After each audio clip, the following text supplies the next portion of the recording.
La Iglesia Católica, la fe católica se basa en el Evangelio completamente. El Evangelio dice que Jesús le dio las llaves del reino de Dios a San Pedro y que sus palabras estarían vigentes hasta el fin del mundo y más allá. Cielo y tierra pasarán, mas mis palabras no pasarán, dijo Jesucristo. Y también dijo a San Pedro, a ti te daré las llaves del reino de Dios.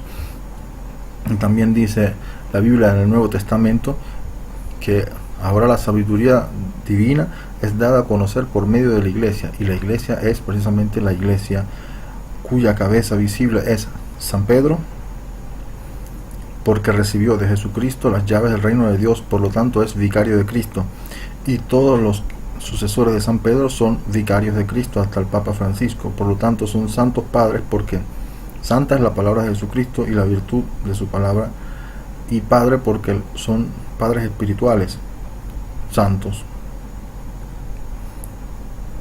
en virtud del Evangelio. Si crees en Jesucristo, entonces crees que el Papa explica y enseña la sana doctrina. Si no crees en Jesucristo, no crees en sus palabras y entonces no crees en el Papa. Por lo tanto, en coherencia con el Evangelio, la única manera de ser coherentes es que la Iglesia Católica subsiste como Iglesia verdadera de Cristo con el sucesor de San Pedro, ininterrumpidamente desde San Pedro, luego San Lino, que es mencionado también en las cartas del Nuevo Testamento, San Cleto, San Clemente, y así hasta Papa Francisco, ininterrumpidamente. Todos recibieron y reciben las llaves del reino de Dios por la virtud, fuerza de la palabra de Cristo, que no deja de cumplirse.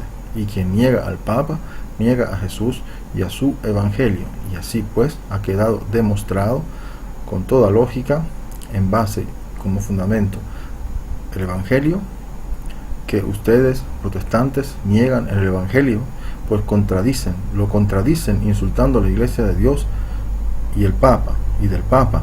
En cambio, los católicos siguen el Evangelio porque siguen al Papa. Y si no siguen al Papa, católicos, escuchen bien, no sois católicos. Si no seguís al Papa, no sois católicos. Así que miren bien si algunas de las cosas que dijo el Papa no están de acuerdo con lo que ustedes piensan y con lo que ustedes se apegan. Mantengan sus opiniones, no digo que no tengan sus opiniones y que no puedan ser válidas, pero reduzcanlas y acaten las enseñanzas del Papa.